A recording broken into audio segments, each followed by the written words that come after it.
فرمائیے کیسے حالات جا رہے ہیں؟ بس ظاہر حسین صاحب، آپ ہمارا ساتھ دیتے رہیں۔ آپ پاپا کے دوست بھی ہیں اور ہمارے قانونی مشیر بھی۔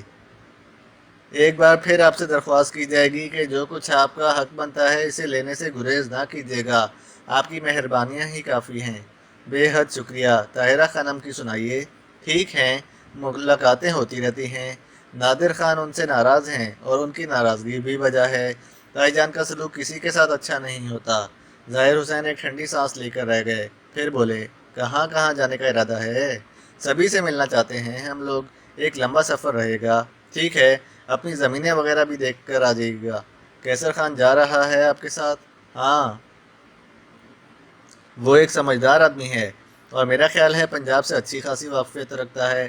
میں آپ کو مزید تھوڑی سی تفصیل بتائی دیتا ہوں۔ سنا ہے کہ آپ کے اہل خاندان شیخو پورہ اور ساہیوال میں ہیں، زمینیں آپ کی سانگلا ہل بھگگی میں ہیں۔ تو پھر پہلے تو آپ اپنے خاندان والوں سے ملیے۔ سب سے قریبی جگہ شیخو پورہ ہے۔ ہاں، سانگلا ہل میں اگر آپ پسند کریں تو ایک بندے سے ضرور ملیں، اس کا نام چودھری عرفان ہے۔ یہ سانگلا ہل کی زمینوں کا دیکھ بھال کرنے والا شخص ہے۔ ہاریوں سے وہی نمٹتا ہے، یہ آپ کو مدد دے گا۔ اس کا پتہ میں آپ کو لکھ کر دے دیتا ہوں۔ آدمی بہت تیز ہے، لیکن بہرحال مجھے حساب کتاب باقاعدگی سے دیتا ہے۔ کسی وقت میرا حساب بھی چیک کر لیجیے۔ وہاں سے واپسی کے بعد ظاہر صاحب، میرے لیے آفس کا مسئلہ ضروری ہو جائے گا، بلکہ اگر آپ مناسب سمجھیں تو یہ ذمہ داری بھی اپنے شانوں پر لے لیجیے۔ ایک بار پھر میں آپ سے ایک درخواست کرنا چاہتا ہوں، یہی کہ مجھے ہر کام کا معقول معاوضہ دیا جائے گا، چنانچہ میں یہ سارے کام کر لوں۔ ایک بات آپ سے کہوں، میرا ذریعہ معاش یہی ہے، بہتر زندگی گزار رہا ہوں۔ آپ جو حکم دیں گے میں کرتا رہوں گا۔ معاوضوں کا فیصلہ آپ خود کر لیں۔ میں اور سرفراز بھائی ہنسنے لگے، پھر میں نے کہا، اسے آپ معاوضہ بالکل نہیں کہیں گے، یہ ہماری شرط ہے۔ ظاہر حسین نے چودھری عرفان کا پتہ دیا اور ہم ان سے باتیں کرنے کے بعد وہاں سے نکل آئے۔ خاصا اطمینان ہو گیا تھا۔ پھر ہم شیخو پورہ جانے کی تیاریاں کرنے لگے۔ تایا ابو نے بتایا کہ 1.25 گھنٹے کا راستہ ہے، بہت اچھا علاقہ ہے۔ پتہ تو ہمیں تائی جان سے مل ہی چکا تھا، جسے ہم نے خاص طور سے محفوظ کیا تھا۔ دانیہ نے ہیرا اور سلطانہ کو بھی چلنے کی پیشکش کی تو تایا ابو نے کہا، تمہارے ساتھ جانے سے میں کبھی منع نہیں کرتا، لیکن پہلے یوں کر لو کہ پہلے خود مل لو ان لوگوں سے۔ دوبارہ اگر کہیں جانے کا دل چاہے گا تو سلطانہ اور ہیرا کو اپنے ساتھ لے جانا، مجھے کوئی اعتراض نہیں ہوگا۔ ماما نے تایا ابو کی بات کی تائید کی۔ بہرحال ایک خوشی ہو رہی تھی۔ ہم نے اپنے ہی پلازہ سے ایک بڑی عمدہ خریداری کی اور کار کی ڈگی بھر لی۔ لوگوں کے بارے میں مکمل تفصیلات معلوم نہیں تھیں، لیکن بہرحال پھر بھی خاصی الا بلا اپنے ساتھ لے لی تھی۔ باقی اپنے لیے تھوڑے سے لباس وغیرہ لیے اور طے یہ کیا کہ راستے میں باقی چیزوں کا انتظام بھی ہو جائے گا۔ جو تحائف ہم نے ان لوگوں کے لیے خریدے تھے وہ خاصی قیمتی تھے۔ پھپھو جہاں آرا بیگم کے بارے میں معلوم ہوا تھا کہ ان کے ہاں کوئی اولاد نہیں ہے، بس 2 میاں بیوی ہیں جو زندگی گزار رہے ہیں۔ شیخو پورہ تک کا سفر خاصا دلچسپ رہا۔ دانیہ پیار بھری نگاہوں سے اپنے وطن کو دیکھ رہی تھی۔ بڑے جذباتی جملے کہے تھے اس نے۔ پاپا بھی بہت یاد آئے تھے۔ ماما گمسم خاموش بیٹھی ہوئی تھیں۔ یقینی طور پر ان کے ذہن میں بھی پاپا ہی ہوں گے۔ کیسر خان راستے کے معاملے میں بڑی غضب کی چیز تھا، پتہ اسے سمجھا دیا گیا تھا۔ شیخو پورہ میں جا کر اس نے پورے اطمینان کے ساتھ ہمیں ایک گھر کے سامنے کھڑا کر دیا۔ کافی خوبصورت گھر تھا، بے شک بہت بڑا نہیں تھا، لیکن سامنے کا حصہ بہت خوبصورت تھا۔ میں اور سرفراز بھائی گاڑی سے نیچے اتر گئے۔ سرفراز بھائی نے بیل بجائی تو لمبے قد و قامت کے ایک صاحب باہر نکل آئے اور انہوں نے سوالیہ نگاہوں سے ہمیں دیکھا۔ جمال الدین صاحب سے ملاقات کرنی ہے تو کر لو، کھڑے ہیں آپ کے سامنے، انہوں نے کہا، اور بھائی جان آگے بڑھ کر ان سے لپٹ گئے۔ ارے کون ہو بھائی، بتا تو دو۔ ہم دونوں امتیاز احمد خان کے بیٹے ہیں، بحرین سے آئے ہیں۔ ہیں؟ ان صاحب کی آنکھیں حیرت سے پھیل گئیں، پھر انہیں نے بڑی گرم جوشی کا اظہار کیا اور ہم دونوں کو دونوں بازو میں بھر کر سینے سے لگا لیا۔ لگ رہے ہو اپنائیت کی خوشبو بہت دور سے آ جاتی ہے۔ ارے جہاں آرا بیگم، بھاگ کر باہر آؤ، گر مت پڑنا۔ بھاگنے سے مراد یہ نہیں ہے، آؤ تو صحیح۔ اور گاڑی میں کون ہے؟ والدہ صاحبہ اور بہن ہیں۔ ارے جہاں آرا بیگم، دیکھو تو صحیح، آج ہمارے گھر میں بہت سارے پھول کھل گئے ہیں۔ ایک دبلی پتلی خاتون باہر آ گئیں، وہ چہرہ ہی سے اپنی اپنی لگتی تھیں۔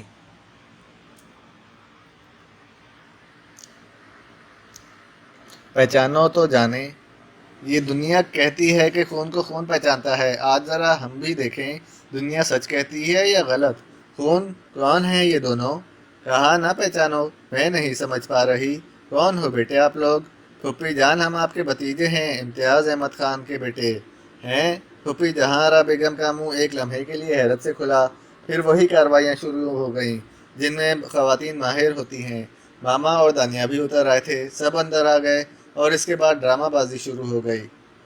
کیسر خان بیچارہ باہر گاڑی میں بیٹھا رہا تھا، اندر خوب رونا دھونا ہوا۔ دلچسپ بات یہ تھی کہ پھوپھا جمال الدین بھی رو رہے تھے، ویسے چہرے ہی سے خاصے شاطر آدمی معلوم ہوتے تھے۔ بڑی دیر تک یہ تماشا جاری رہا، پھر پھوپھی جان نے پوچھا، امتیاز بھائی کہاں ہیں؟ کیا وہ ساتھ نہیں آئے؟ ماما نے اس سوال پر گردن جھکا لی۔ دانیہ کا چہرہ بھی افسردہ ہو گیا تھا۔ پھوپھی جان چونک کر ایک ایک کی صورت دیکھنے لگی۔ امتیاز بھائی ٹھیک تو ہیں؟ نہیں پھوپھی جان، وہ اب اس دنیا میں نہیں ہیں، میں نے جواب دیا، اور پھوپھی جان کے حلق سے ایک دلدوز چیخ نکلی، ہائے امتیاز بھی گئے! ارے کب؟ کیسے؟ کیا ہوا؟ ایک بار پھر وہی سلسلہ جاری ہو گیا۔ سب سے بڑا اور دلچسپ کردار پھوپھا جمال الدین کا تھا، بری طرح بیان کر رہے تھے اور نہ جانے کیا کیا کہہ رہے تھے۔ بہت دیر تک یہ سلسلہ جاری رہا۔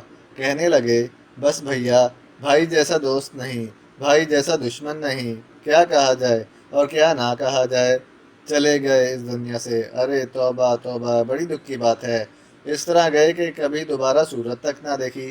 سوچتے تھے کہ اللہ زندگی رکھے کبھی نہ کبھی شکل نظر آ ہی جائے گی، پر یہ کیا پتا تھا کہ اب گئے تو پھر کبھی نہیں آئیں گے۔ بس بھیا، ایسا ہی ہوتا ہے۔ پھوپھی بڑی دیر تک روٹی پیٹتی رہیں اور پاپا کا ذکر کرتی رہیں۔ پھر یہ مرحلہ بھی ختم ہوا۔ پھوپھا جان حرفوں کے بنے ہوئے تھے، نہ جانے کہاں کہاں کی باتیں کر رہے تھے، کہہ رہے تھے۔ ولایت احمد خان گئے، خیر ان کی موت کے پیچھے تو وہ جادوگرنی تھی، اللہ اس برے وقت کو کبھی نہ دہرائے جب وہ جادوگرنی ہمارے گھر میں آئی تھی۔ دیکھو جمال الدین، اپنے منہ سے کچھ نہ کہو۔ کیوں نہ کہوں؟ ہوشیار کر رہا ہوں اپنے بچوں کو۔ بیٹا، اپنی تائی سے ہوشیار رہنا، پکی جادوگرنی بن چکی ہیں، اب تو انہوں نے اپنا دین ایمان بھی کھو دیا ہے۔ ہوشیار رہنا، لاہور میں ہی رہتی ہیں، تم تو لاہور آ کر اترے ہوگے ممتاز احمد خان کے ہاں۔ ممتاز احمد خان کیسے ہیں؟ وہیں اترے ہو یا کہیں اور؟ نہیں، وہیں ہیں، دادی اماں بھی تو وہیں ہیں۔ ہاں، ممتاز احمد خان نے یہیں تو کیل دبائی ہوئی ہے، بس یہیں سے ہر بات کو کنٹرول کر رہے ہیں۔ ارے بھیا، بڑا عجیب و غریب خاندان رہا ہے، بس کیا کہا جائے، کیا نہ کہا جائے۔ حیات احمد خان بیچارے اتنے برے نہیں تھے جتنا برا انہیں بنا دیا گیا، یہ سب ان کی کوششوں کا نتیجہ تھا۔ چلو خیر، رات گئی بات گئی، اب کس کی کون کہے، لنکا میں سبھی 52 گزر ہیں۔ تم سناؤ، کیا ہوا تھا امتیاز احمد خان کو؟ بیمار ہو گئے تھے؟ نہیں پھوپھا جان، لمبی کہانی ہے، بعد میں تفصیل بتائیں گے۔ پھوپھا جان اور پھوپھی جان غضب کے لوگ تھے، خوب باتیں بناتے تھے۔ پھوپھی جان بے اولاد تھیں، انہوں نے بہت سی ایسی باتیں کہیں جو تائی جان کے خلاف تھی، لیکن ہم لوگوں نے منہ کھولنے میں احتیاط برتی۔ یہاں ہمیں 2 دن گزارنے پڑے۔ پھوپھی جان نے دادی اماں کے بارے میں بھی کافی پوچھا۔ میں نے یہ بھی کہا کہ پھوپھی جان، دادی اماں آپ کی والدہ ہیں، اختلاف کتنا ہی صحیح، آپ وہاں کیوں نہیں آتیں؟ تو پھوپھی جان نے انکشاف کیا کہ خود تایا ابو یعنی ممتاز احمد خان نے انہیں وہاں آنے سے منع کر دیا ہے، کچھ اندرونی اختلافات تھے۔ 2 دن کے بعد ہم نے ان سے اجازت مانگی تو انہوں نے کافی رد و قدا کی اور کہا کہ بہت زیادہ وقت یہاں قیام کریں، لیکن ہم نے ان سے وعدہ کر لیا کہ دوبارہ یہاں آئیں گے اور آتے رہیں گے۔ ارے بیٹے، اپنا ٹھکانہ کرو، اللہ نے اگر اتنی حیثیت دی ہے تو اپنا گھر خرید کر رہو۔ دور کے ڈھول سہانے ہوتے ہیں، 4 دن کی چاندنی اور پھر اندھیری رات۔